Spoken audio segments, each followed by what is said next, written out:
Morning students, today we are going to see about virus free plants. So virus இல்லாத தாவரங்கள் எப்படி sir நம்ம produce பண்ண முடியும் அப்படின்னு சொல்லும்போது இந்த டாபிக் கொடுத்துருக்காங்க.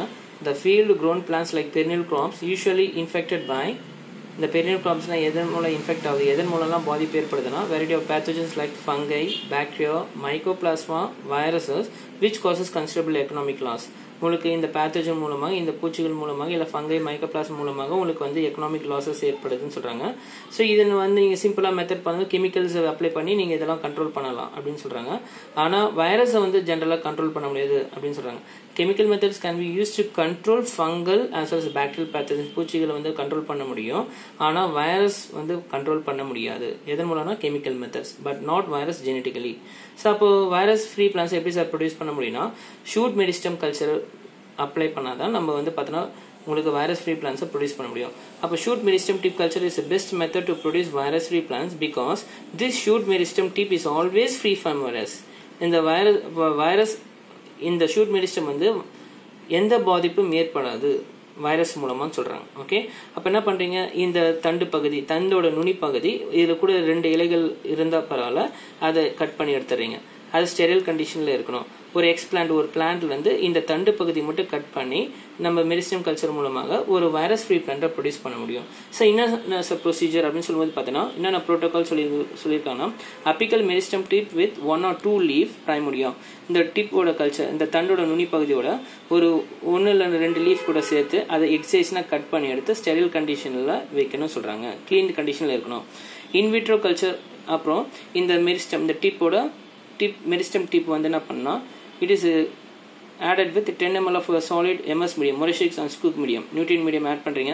அது கூட growth hormones, auxin, cytochromones hormone add பண்றீங்க. And then cultures are maintained at 24 plus or minus 1 degree Celsius in drought for how many days? 3 days. So இந்த மெரிஸ்டம் டிப் வந்து பார்த்தீங்கன்னா நீங்கள் நியூட்ரியன் மீடியம் இல்லை growth hormone அப்ளை பண்ண பிறகு இந்த meristem உங்களுக்கு வந்து பார்த்தீங்கன்னா டார்க் ரூமில் 3 days வைக்கிறீங்க. அது கூட என்ன பண்ணுறீங்கன்னா illumination of light followed by 2400 lux illumination light apply பண்ணுறீங்க இந்த மெரிஸ்டமில், இந்த டிப்பில். ஓகே, இந்த மெரிஸ்டம் டிப் கல்ச்சரில் உங்களுக்கு illumination கொடுக்குறீங்க. ஓகே, அதில் உங்களுக்கு illumination கொடுத்த பிறகு உங்களுக்கு பிளான்ட்லெட்ஸ் வந்து ஃபார்ம் ஆகும். டெவலப் ஃப்ரம் த மெரிஸ்டம், இந்த நுனி பகுதியில் உங்களுக்கு வந்து பிளான்ட்லெட்ஸ் வந்து ஃபார்ம் ஆகும். Okay, so tip culture after organogenesis process transfer to hardening process. அப்போ ஆர்கனைசேஷன் உங்களுக்கு டிப் போர்ஷன்ஸ் வந்து பார்த்தீங்கன்னா ரூட் அண்ட் ரூட் வந்து ஃபார்ம் ஆகிடும், ஷூட் வந்து ஃபார்ம் ஆகிடும், தண்டு பகுதியும் உங்களுக்கு வந்து பார்த்தீங்கன்னா வேறு பகுதியும் உற்பத்தி ஆகிடும். ஓகே, அதுக்கு அடுத்தது நீங்கள் என்ன பண்ணலாம், hardening process transfer to the field, soil கண்டிஷனில் ட்ரான்ஸ்ஃபர் பண்ணுறீங்க. அப்போ ஒரு நுனி, அதாவது தண்டோட நுனி பகுதி எடுத்து நீங்கள் கல்ச்சர் மீடியம் அப்ளை பண்ணி illumination ஆஃப் லைட் அப்ளை பண்ணி உங்களுக்கு வந்து ஆர்கன்ஸ் ஃபார்ம் ஆகிடும். ஆர்கன்ஸ் வந்து ஒரு தாவரம் உற்பத்தி ஆன பிறகு நீங்கள் என்ன பண்ணுறீங்கன்னா அதை வந்து சாயில் கண்டிஷனில் ப்ராசஸ் பண்ணுறீங்க. அப்போ அந்த தாவரமானது இந்த root tip is eligible, this meristem tip, இந்த தண்டோட நுனி பகுதி ஒரு புதிய தாவரத்தை உற்பத்தி பண்ணுது. அப்போ அந்த தாவரமானது பார்த்தோன்னா வைரஸ் ஃப்ரீ பிளான்ஸ். இந்த பேத்தோஜனோ பாக்டீரியாவோ மைக்கோபிளாஸ்மோ வைரஸோ அந்த தாவரத்தை வந்து எந்த பாதிப்பும் ஏற்படாது. ஒரு வைரஸ் ஃப்ரீ பிளான்ஸை ப்ரொடியூஸ் பண்ணலன்னா எந்த மெரிஸ்டம் கல்ச்சரை பயன்படுத்தினா ஷூட் மெரிஸ்டம் கல்ச்சர். தண்டோட நுனி பகுதி எடுத்து கட் பண்ணி அதுலேருந்து உற்பத்தி பண்ணக்கூடிய, அதுலேருந்து ப்ரொடியூஸ் பண்ணக்கூடிய பிளான்னா வைரஸ் ஃப்ரீ பிளான்ஸ்ன்னு சொல்கிறீங்க. ஓகே, ஸோ அடுத்த டாபிக் பாருங்க, conservation of plant genetic resources. Sir genetic resources எப்படி சார் பாதுகாக்கிறது, ஜெர்ம் பிளாசம் எப்படி சார் பாதுகாக்கிறது, அதோட பயன்கள் என்ன, ஏன் வந்து பாதுகாக்கணும் அப்படின்னு சொல்லியிருக்காங்க. Germ blossom conservation refers to the conservation of living genetic resources like pollen grains, seeds or tissues or plant materials. உயிருள்ள தன்மை இருக்கக்கூடிய போலன் கிரெயின்ஸும் விதைகளும் அதுக்கடுத்து டிஷ்யூஸும் ஆஃப் பிளான்ட் மெட்டீரியல்ஸை பாதுகாக்கிறோம். Okay, so for the purpose of selectively plant breeding preservation in live condition, உயிருள்ள நிலையில் இதை பாதுகாக்கணும்னு சொல்கிறாங்க. எதுக்காக சார் இந்த pollen grains, seeds, டிஷ்யூஸ்லாம் பாதுகாக்கிறோம்னா ஃபார் ரிசர்ச் ஒர்க். நம்ம வந்து பார்த்தோன்னா நீண்ட காலமாக வச்சு இந்த pollen grains இல்லை சீட்ஸோ நம்ம நீண்ட காலம் வச்சு அதை என்ன பண்ணால் பாதுகாத்து நம்மளுக்கு தேவையான ரிசர்ச் டைமில் அதை வந்து ப்ரிசர்வ் பண்ணி ரிசர்ச் டைமில் எடுத்து நம்ம ஒரு புதிய தாவரங்களை உற்பத்தி பண்ணலாம், ரிசர்ச் ஒர்க்குக்கும் பயன்படுத்தலாம் சொல்கிறாங்க. Germ blossom conservation resources is a part of collections of எதை கலெக்ட் பண்ணுறோம், எதை பாதுகாக்கிறோம், seeds and pollens that are store in, எதில் ஸ்டோர் பண்ணுறோம் அப்படின்னு சொன்னால் இந்த போலன் கிரெயின்ஸோ இல்லை சீடோ இல்லை நம்மளுக்கு தேவையான டிஷ்யூஸ் மெட்டீரியல்ஸோ எதில் ஸ்டோர் பண்ணோம்னா சி ஆர் போலன் பேங்க் சொல்லுவாங்க.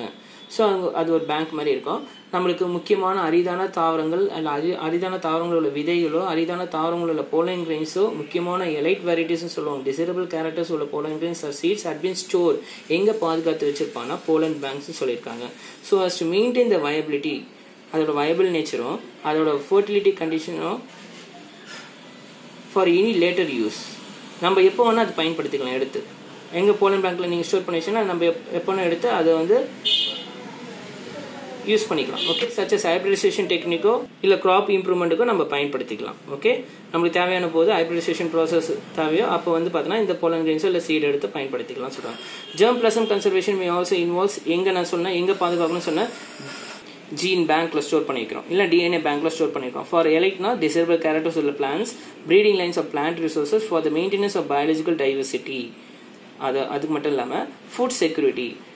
ஓகே, ஃபுட் செக்யூரிட்டின்னு கொடுத்துருக்காங்க. எப்போ வந்து பார்த்தோன்னா நம்ம ஃபுட் செக்யூர் பண்ணுறோம், எப்போ வந்து பார்த்தோன்னா ஸ்கேர்சிட்டி ஏற்படும் நம்மளுக்கு எப்போன்னு தெரியாது, எப்போ வந்து உணவு பற்றாக்குறை ஏற்படும் தெரியாது. அந்த மாதிரி நிலையில் இருக்கும்பொழுது நம்ம எப்போனா போலன் கிரெயின்ஸோ இல்லை சீடோ நம்ம விதைகளோ நம்ம ஸ்டோர் பண்ணி வச்சுருந்தா அது எடுத்துன்னு வந்து நம்ம வந்து பார்த்தோன்னா ஒரு புதிய அரிதான தாவரங்களை ப்ரொடியூஸ் பண்ணுறதுக்கு நம்ம பாதுகாத்து வைக்கக்கூடிய இடம் தான் என்ன சொல்கிறாங்க gene bank or DNA bank சொல்கிறாங்க. ஓகே, ஃபார் எந்த பர்பஸ்க்காக? ஃபுட் செக்யூரிட்டிக்காக, biological diversity maintenance of biological diversity. Okay, so for the preservation of pollen grain seeds or tissues in a gene bank or DNA bank for using many research work for later purpose is called as conservation. What conservation? Germ plasm conservation and preserving of genetic resources அப்படின்னு சொல்லியிருக்காங்க. உங்களுக்கு இந்த topic கொடுத்துருக்காங்க. அடுத்த topic பாருங்க. So cryo preservation சொல்லும்போது பார்த்தோன்னா -190 degree Celsius சொல்கிறாங்க. Cryopreservation is also known as cryoconservation, பாதுகாக்கிறது. Is a process of which எதெல்லாம் ப்ரிசர்வ் பண்ணுறோம் இல்லை கன்சர்வ் பண்ணுறோன்னா புரோட்டோபிளாஸ்ட்டை ப்ரிசர்வ் பண்ணி வைக்கலாம்.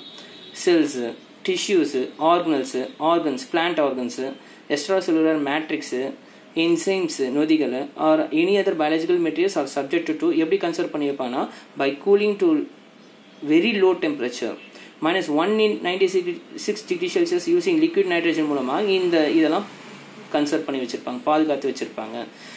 at this extreme low temperature நீங்கள் எந்த புரோட்டோபிளாஸ்ட் இல்லை செல்ஸோ டிஷ்யூஸோ என்ன நடக்குன்னா உள்ள எந்த ப்ராசஸ் நடக்காது. நீங்கள் ப்ரிசர்வ் பண்ணி வைக்கும்போது ஃபார் எக்ஸாம்பிள் பாட்டிலில் ப்ரிசர்வ் பண்ணி வச்சுக்கலாம் 180 degree Celsius minus using liquid nitrogen மூலம் ப்ரிசர்வ் பண்ணி வைக்கும்போது any enzymatic or chemical activity of biological materials will be totally stopped. எந்த ப்ராசஸ் நடக்காது, ரெஸ்ட் கண்டிஷன் அப்படியே இருக்கும். Okay, and this leads to preservation of materials in what status?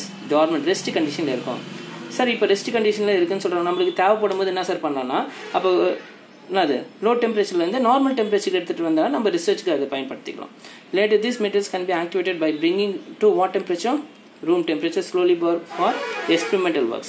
நம்மளுக்கு experimental works தேவைப்படுது. நீ பார்த்தீங்கன்னா ஒரு வருஷம் கூட நீங்கள் ப்ரிசர்வ் பண்ணி வச்சுக்கலாம். நம்மளுக்கு வந்து பார்த்தீங்கன்னா ஒரு மாதம் கூட ப்ரிசர்வ் பண்ணி வச்சுக்கலாம். நம்மளுக்கு அது தேவைப்படுது, இந்த செல்ஸ் தேவைப்படுது, இந்த இம்பார்ட்டன்ட் கேரக்டர்ஸ் உள்ள புரோட்டோபிளாஸ்ட் தேவைப்படுது, ஆர்கன்ஸ் தேவைப்படுதுன்னா நம்ம எடுத்து அந்த கூலிங் டெம்பரேச்சர்ல இருந்து நம்ம நார்மல் டெம்பரேச்சர் எடுத்து நம்ம எக்ஸ்பெரிமெண்டல் ஒர்க் பண்ணிக்கலாம் சொல்கிறாங்க. ஸோ ப்ரொடெக்டிவ் ஏஜென்ட்ஸ் இப்போ நீங்கள் வந்து பார்த்தீங்கன்னா ஃப்ரீசிங் கண்டிஷனில் வைக்கிறீங்க, அந்த புரோட்டோபிளாஸ்ட் டேமேஜ் ஆகிடலாம், செல்ஸ் டேமேஜ் ஆகலாம், ஆர்கன்ஸ் வந்து டேமேஜ் ஆகலாம். அப்போ அதை ப்ரொடெக்ட் பண்ணுறதுக்கு என்ன யூஸ் பண்ணுறீங்க? Agents like dimethyl sulphoxide and glycerol or sucrose are added before cryopreservation process. Because எதில் வைக்கிறீங்க நீங்கள்? ஃப்ரீசிங் டெம்பரேச்சரில் வைக்கிறீங்க, எதனா பாதிப்பு ஏற்படும். ஓகே, உள்ள இருக்க செல்லோட என்சைம்ஸோ உள்ள இருக்க பயோகெமிக்கல் ப்ராசஸை வந்து பாதிப்பு ஏற்படும், அந்த நேச்சர் வந்து மாறிடும். அதை வந்து ப்ரொடெக்ட் பண்ணுறதுக்கு ப்ரொடெக்டிவ் ஏஜென்ட்ஸ் பயன்படுத்துகிறாங்க. This protective agents are called cryo protectants சொல்லணும். Since they protect the cells or tissues from what? In a condition, stress condition. And the cellகள் எந்த பாதிப்பும் ஏற்படாது, அந்த tissues எந்த பாதிப்பும் ஏற்படாது. Because of keeping in what? Freezing temperature வைக்கிறதுனால நம்ம இந்த cryopreservation process பண்ணுறதுக்கு முன்னாடி நம்ம இந்த protective agents வந்து அப்ளை பண்ணுறோம். Okay, that is dimethyl sulfoxide, glycerol or sucrose is added before what? Cryopreservation process.